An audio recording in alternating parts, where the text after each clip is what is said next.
سے ہے۔ مولوی صاحب اکرام، ہمارا ملک جب آزاد ہوا تو انگریزوں کے خلاف جنگ لڑ کر آزاد ہوا، اور انگریز وہ تھے جو باہر سے آ کر یہاں پر حکومت کر رہے تھے، یہاں والوں پر ظلم کر رہے تھے اور یہاں کی دولت لوٹ کر جا رہے تھے، یہاں کی دولت لے کر جا رہے تھے، پھر یہاں والوں کو گویا کہ وہ غلام بناتے تھے، اور ان کے خلاف جو آواز اٹھائے، جو جدوجہد کرے، اس میں ہر مذہب کا آدمی شامل ہے، ہر مذہب کے آدمی نے اس میں حصہ لیا ہے، لیکن ان تمام مذاہب کے لوگوں میں مسلمانوں کا بڑا اہم کردار رہا ہے، مسلمانوں کا بڑا اہم رول رہا ہے۔ لیکن بدقسمتی سے کہ جو لوگ اس وقت انگریزوں کی غلامی کو تسلیم کر چکے تھے اور انگریزوں کے ساتھ مل کر اپنے ہی لوگوں سے، ہم وطنوں سے جو غداری کر چکے تھے، جب بعد میں ان کے ہاتھ میں اقتدار آیا تو وہ تاریخ کو مسخ کرنے لگے، وہ تاریخ کو بدلنے لگے اور تاریخ میں رد و بدل کرنے لگے۔ اب دیکھیے کہ ایک بات سے ہمیں معلوم ہوتا ہے کہ ہندوستان میں مسلمانوں کے مقابلے میں غیر مسلم زیادہ ہے، غیر مسلم زیادہ ہے مسلمانوں کے مقابلے میں، لیکن جب آزادی کا معاملہ آیا ہے تو صرف مسلمان برابر نہیں تھے، بلکہ 65% مسلمانوں نے جو سو غیر مسلموں کے مقابلے میں آزادی کی جنگ میں حصہ لیا۔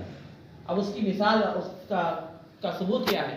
تو کہتے ہیں کہ انڈیا گیٹ جو دہلی میں ہے، وہاں پر مجاہدین آزادی کے نام لکھے ہوئے ہیں۔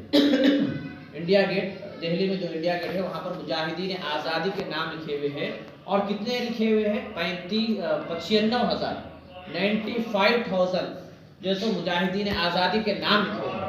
ان 95,000 میں 61,450 یعنی 61,465 مسلمانوں کے نام ہیں۔ تو اس سے اندازہ ہوتا ہے، جبکہ اگر تعداد میں دیکھے جائے تو غیر مسلم زیادہ تھے، مسلمان کم تھے، لیکن مسلمانوں کا معاملہ یہ تھا کہ جو انگریز حکومت چھینے تھے وہ مسلمانوں کے پاس سے چھینے تھے، اور مسلمان کے پاس سے حکومت گئی ہوئی تھی۔ ایک تو وہ درد تھا، دوسرا پھر ہمارے پاس مذہب اسلام میں سرکار دو عالم صلی اللہ علیہ وسلم نے کبھی غلامی کو پسند نہیں فرمایا، مذہب اسلام میں غلامی کو کبھی پسند نہیں فرمایا تھا۔ سرکار دو عالم صلی اللہ علیہ وسلم کا کیا معمول تھا کہ جو سرکار دو عالم صلی اللہ علیہ وسلم نے قانون بنایا، سرکار دو عالم صلی اللہ علیہ وسلم نے جو شریعت بنائی، اس میں جو غریب جو مسکین رہتا، جو اگر اس سے گناہ ہوتا، غلطی ہو جاتی، تو کہتے ہیں کہ توبہ کر لو، استغفار کر لو، اللہ معاف کر دے گا۔ لیکن جب صاحب نصاب، دولت مند، امیر آدمی جو پیسے والا ہے، اس وقت ان سے اگر کچھ غلطی ہو جاتی، کچھ ایسا غلطی ہو جاتی، جو اس وقت کا معاملہ کیا تھا کہ جب کچھ غلطی ہو جاتی تو سرکار دو عالم صلی اللہ علیہ وسلم کے پاس آ کر اپنی عرضی پیش کر دیتے، یا رسول اللہ صلی اللہ علیہ وسلم مجھ سے فلاں جگہ بھول ہو چکی ہے، مجھ سے فلاں جگہ غلطی ہو چکی ہے، میں نے نہیں کرنے والا کام کر چکا، تو سرکار دو عالم صلی اللہ علیہ وسلم سے فرماتے کہ اب تم جاؤ، ایک غلام کو آزاد کرو، ایک غلام کو آزاد کرو۔ تو گویا کہ جب غلام کو آزاد کرتے تو سرکار کہتے کہ تمہارا گناہ اللہ معاف کر دیا۔ تو گویا کہ وہ اپنے اطمینان کے لیے، وہ آقا دو جہاں صلی اللہ علیہ وسلم کے حکم پر ایک غلام کو آزاد کرتے، لیکن فائدہ کس کا ہوتا؟ ایک انسانیت کا فائدہ ہو جاتا، ایک انسان جو غلام تھا وہ آزاد ہو جاتا۔ تو اس طرح سرکار دو عالم صلی اللہ علیہ وسلم نے کبھی غلامی کو پسند نہیں کیا، اپنا نہیں، کوئی دوسرا جو غلام نہ۔ اور پھر جب سرکار دو عالم صلی اللہ علیہ وسلم جس کسی کو حکم دیا کہ تم غلام کو آزاد کرو، تو یہ نہیں کہا کہ وہ غلام مسلمان ہونا چاہیے، ایسا نہیں، بلکہ جو بھی غلام ہے آزاد کرو۔ تو کہتے ہیں کہ اس وقت جن کے پاس صاحب نصاب لوگوں کے پاس، امیر لوگوں کے پاس غلام جو تھے، وہ جو سو جب موقع ملا غلام کو آزاد کرتے گئے۔ بعد میں ایسا ہوا کہ کوئی ایسا بھی شخص تھا پیسے والا جس کے پاس غلام نہیں تھے، تو وہ شخص کیا کرا، وہ صاحب کیا کرے کہ دوسرے کے پاس سے غلام خریدے اور آزاد کر دے۔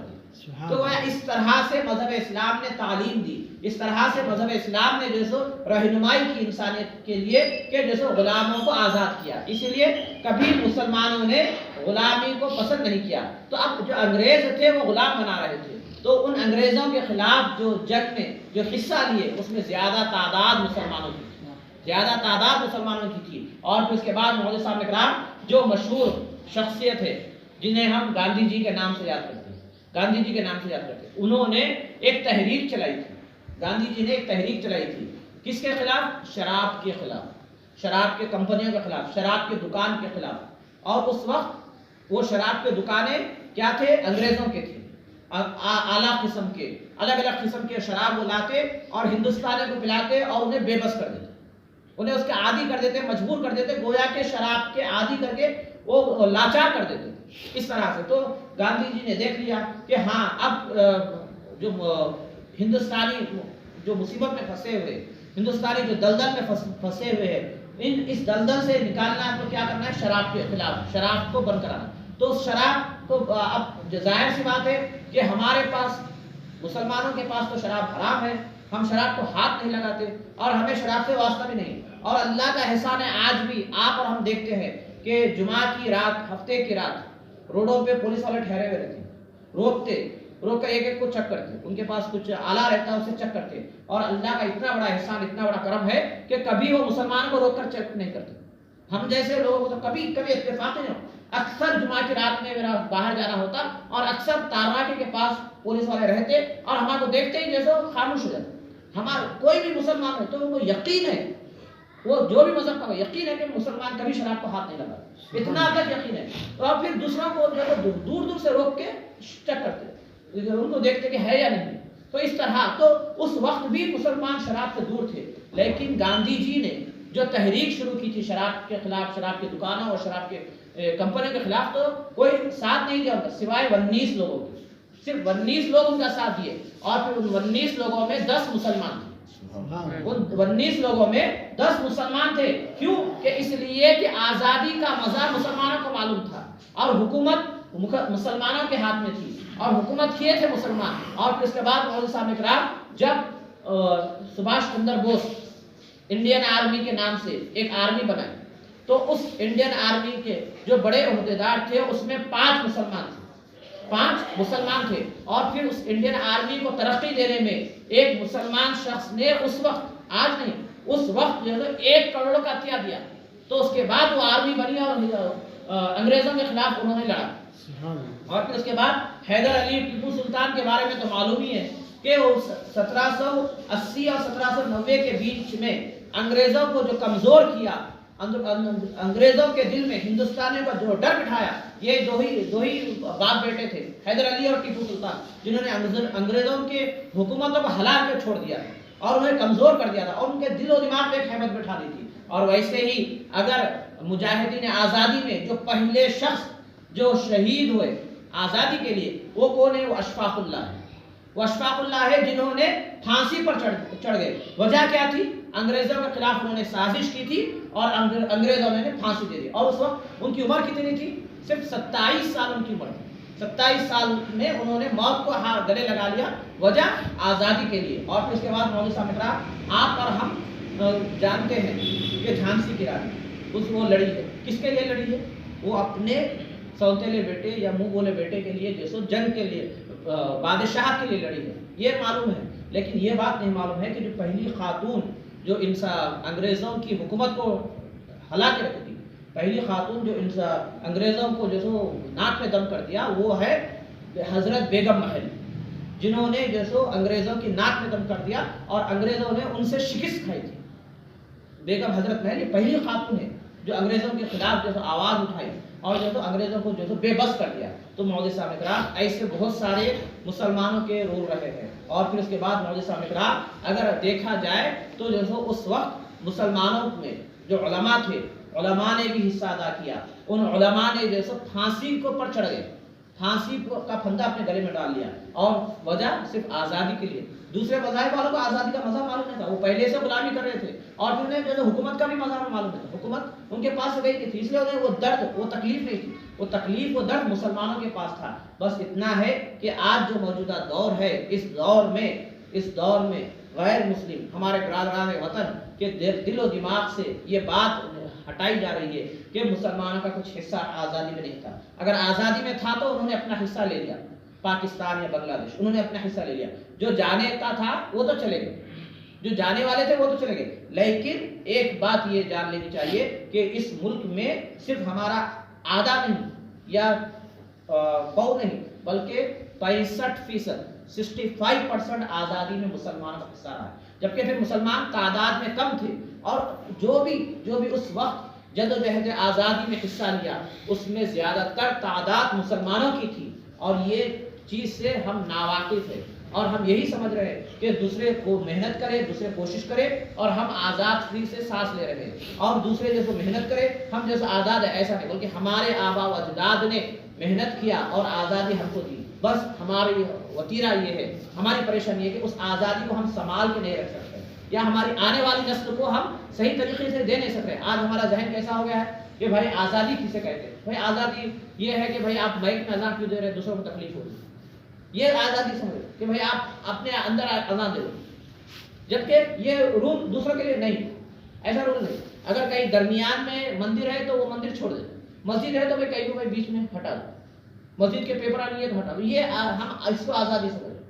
آزادی یہ نہیں، بلکہ آزادی یہ ہے کہ آپ اپنی عبادت اطمینان سے کریں، دوسروں کو بھی اپنی عبادت اپنا معاملہ آسانی سے بغیر کسی رکاوٹ کے کرنے دیں۔ اور پھر اس کے بعد ایک بات یہ ہے کہ آج جو حالات بن رہے ہیں اس میں سب سے بڑے آج کے یہ پرفتن دور میں سب سے بڑے ذمہ دار ہم ہیں کہ ہم نے کبھی ہندوستان کی تاریخ کو صحیح طریقے سے پڑھا نہیں، یا ہمارے آنے والی نسلوں کے لیے ہم نے کچھ کوشش نہیں کی۔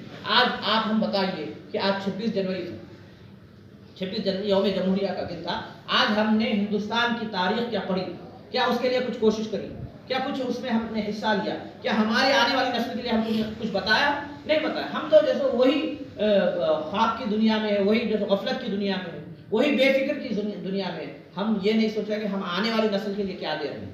آنے والی نسل کا جو دوستانہ ہے، جو ماحول ہے، جو اسکول ہے، وہاں پر جو تعلیم دی جا رہی ہے، بس یہی کہ بس مسلمان یہاں سے باہر سے آ کے آباد ہوئے، مسلمان جیسے غیر ملکی ہے، مسلمان گھس بیٹھ ہے، مسلمان جہاں رہتے ہیں وہاں پر گڑبڑ ہوتی ہے، فساد ہوتا ہے، مسلمان جہاں رہتے ہیں وہاں پر جیسے جرم ہوتا ہے، ایسا دماغ میں بٹھایا جا رہا ہے۔ اس کے بہت سارے مثالیں میں آپ حضرات کو دے سکتا ہوں، اس کے یہ جو وہ اپنی طرف سے کوشش کر رہے ہیں، لیکن ہمارا وتیرہ یہ ہے کہ ہم بس آنکھ بند کر کے سو رہے ہیں اور کسی چیز سے ہمیں فکر نہیں۔ ایک بات یہ یاد رکھیے، ہمارے آبا و اجداد، ہمارے بڑے، انہوں نے کوشش کی، محنت کی، ملک کو آزاد کیا، اب ہم کو آزادی انہوں نے دی، اس آزادی کو اگر ہم سنبھال کر نہ رکھے تو ہمارے آنے والی نسلوں کے لیے اور دشواریاں بڑھ جائیں گی، اور مصیبتیں اور پریشانیاں بڑھ جائیں گی، اور پھر اس کے بعد اللہ کو جوابداری دینا ہے، کیونکہ جو نعمت اللہ تعالیٰ، آزادی بہت بڑی نعمت ہے، آزادی بہت بڑی نعمت ہے۔ اب دیکھیے کہ آزادی کیا ہے کہ ہمیں ہمارے عبادت میں، ہمارے شریعت میں ہمیں جیسو عمل کرنے کا پورا حق ہے، پورا حق ہے کہ بھئی آپ کی شریعت جو بولتی ہے وہ کرنا ہے۔ اور ہم شریعت کو کیسے مانتے ہیں کہ شریعت اگر ہمیں سمجھ میں بھی نہ آئے تو جیسا مان لیتے ہیں۔ جیسا کہ مثال کے طور پہ ایک بات بتا رہا ہوں میں کہ ایک شخص ہے، پورا غسل کر کے آیا، اچھے طور پر غسل کر کے آیا، جسم پہ 1% بھی اس کے جسم پہ میل نہیں، 1% بھی میل نہیں، اب وہ غسل کر کے آیا لیکن اس کی ہوا خارج ہو گئی، اب اسے وضو کیوں بنانا ہے؟ ہمارے پاس جواب ہے نہیں، جبکہ جسم میں میل ہی نہیں ہے، وضو کیوں بناتے ہیں؟ جسم میں میل دور کرنے کے لیے۔ یہ ہے کہ ہوا خارج ہو تو ایک قسم کی کراہیت آتی ہے، ایک قسم کی بے چینی آتی ہے، اس لیے وضو بنا کر وہ کراہیت کو دور کرتے ہیں، اتنا ہی ہے۔ لیکن ظاہری طور پہ تو کوئی میل نہیں ہے، پھر بھی شریعت کا حکم ہے کہ وضو بناؤ، تو ہم وضو بنا کر نماز پڑھتے ہیں۔ درمیانی نماز میں بھی اگر ہو جائے تو بھی ہم کو نماز چھوڑ کے وضو بنانے کا حکم ہے، تو اسی لیے ہم شریعت جو حکم دیتے ہیں اس پر عمل کرتے ہیں۔ تو ویسے ہی اب چند سال پہلے ہمارے جو آج کی ظالم حکومت ہے، انہوں نے جیسے طلاق کے مسئلے میں مداخلت کی اور ایک قانون بنا دیا، اور ہمارے سر میں ہمارے اوپر جو بھی نہیں رہی، ہم یہی سمجھے کہ بھائی ان کا کام وہ کر دے، ہماری شریعت میں مداخلت کر دی، یعنی ہماری آزادی میں رخنا ڈال دیا، ہماری آزادی کو انہوں نے چھین لیا اور ہم کچھ نہیں کرے۔ اور ویسے ہی آج ہمارے مساجد کے میناروں پر بات ہو رہی ہے کہ بھائی میناریں کیوں، بھائی یہ ہماری آزادی ہے، ہم بڑے جو دوسروں کے جو تعمیرات ہیں وہ بڑے بنا رہے ہیں، ہم تو اس پر اعتراض نہیں کرتے، لیکن ہماری مسجد کے میناروں پر اعتراض ہے اور ہم خاموش ہیں، پھر ہم اذان پر اعتراض ہو رہا ہے، اس کے بعد ہم تو یہ سمجھ کہ بھائی صرف اذان پہ اعتراض ہونا خاموش ہو جائے گا، نہیں، ہمارا جو دشمن ہے، ہمارا جو مخالف ہے، ہمارے ملک کا جو دشمن ہے، صرف مسلمان کا ملک کا جو دشمن ہے، ملک میں جو فتنہ و فساد ڈال رہا ہے، ملک میں جو فتنہ و فساد ڈال رہا ہے، وہ آج اذان پر اعتراض کر رہا ہے تو کل نماز پر بھی اعتراض کرے گا، اس کے بعد ہماری داڑھی پر بھی اعتراض کرے گا، ہمارے لباس پر بھی اعتراض کرے گا. کیسے؟ دیکھیے برقعے پر اعتراض ہو رہا ہے اور ہم کچھ نہیں کر سکتے. تو اس طرح سے ایک اعتراض ہوگا. اور پھر اس کے بعد آزادی کے بعد ہمیں ملا کیا ہے؟ مودی صاحب اکرام غور کیجئے، اور تفصیلات بہت زیادہ ہے. یہی ہندوستان دکن میں ہمارا ایک روپے کی قیمت کیا تھی؟ $40 تھی. $40 کا $1 ہوتا تھا. $1 اگر دے دے تو $40 ہمیں ملتے تھے. یہ ہندوستان کی حقیقت تھی. اور ہندوستان کو سونے کی چڑیا کہا جاتا ہے، سونے کی چڑیا. اب حالات کیا ہو گئی؟ دوسرے ترقی کرتے گئے کہ اب دوسروں کا $1 ہمارے پاس $80 سے زیادہ ہے. یعنی ہم جیسے جو اونچائی پہ تھے وہ برابری پہ بھی نہیں، بہت گڑے میں آ گئے. اس کے ذمہ دار کون ہے؟ اس کے ذمہ دار ہم بھی ہیں کہ ہم اپنے آپ. تو یہ جو آج حکومت کر رہے ہیں، یہ جو آج یہ چاہ رہے ہیں کہ ملک میں فتنہ فساد پھیلائے، تو یہ کوئی ملک کا فائدہ بھلا نہیں کر رہے، بلکہ ملک کو اور غارت کر رہے ہیں، ملک میں اور نقصان پہنچا رہے ہیں. تو اسی لیے ہر فرد کی ذمہ داری ہے کہ اپنے طور پر مذہب اسلام کے لیے اور اپنے ملک کے لیے جدوجہد اور کوشش کرتے ہوئے اپنے ملک کے لیے جیسے وہ وقت نکالے، اپنے ملک کے بارے میں معلومات کرے اور حقیقی تاریخ، صحیح تاریخ ملک کی کیا ہے اپنی وہ معلوم کرے، اس میں مسلمانوں کا کیا کردار ہے معلوم کر جو آنے والی نسلوں کے لیے راستہ مہیا کرے، آنے والے لوگوں کے لیے، آنے والی نسل کے لیے راستے بنائے. تو انشاءاللہ امید ہے کہ مسلمان آج جیسی عزت کے ساتھ رہ رہا ہے آگے بھی ویسی عزت کے ساتھ رہے گا، اور انشاءاللہ اطمینان ہوگا. اور پھر ہماری عبادتوں میں جو رخنا ڈالا جا رہا ہے، جو خلل ڈالا جا رہا ہے، رکاوٹیں ڈالے جا رہے ہیں، وہ دشمن انشاءاللہ پست ہمت ہوں گے انشاءاللہ. اس کے لیے کوشش کرنی چاہیے. اگر ہم لاپرواہ ہیں تو انشاءاللہ اللہ تعالیٰ کو یہ بھی جواب دینا پڑے گا کہ آزادی تمہارے بڑوں نے حاصل کی، تمہیں انعام کے طور پہ، تحفے کے طور پہ دی، تو کیا تم نے سنبھالا یا اس کو جو سو لاپرواہی میں اس کو نقصان اٹھا، اس کو جو سو نقصان میں ڈال دیا. یہ اللہ کو جواب دینا ہوگا. اسی لیے ملک کے بارے میں بھی اس کی حقیقت اور اس کے تعلق سے معلومات کرنا یہ بھی ہمارے لیے ضروری ہے. سبحان ربک رب العزة عما یصفون وسلام علی المرسلین والحمد للہ رب العالمین.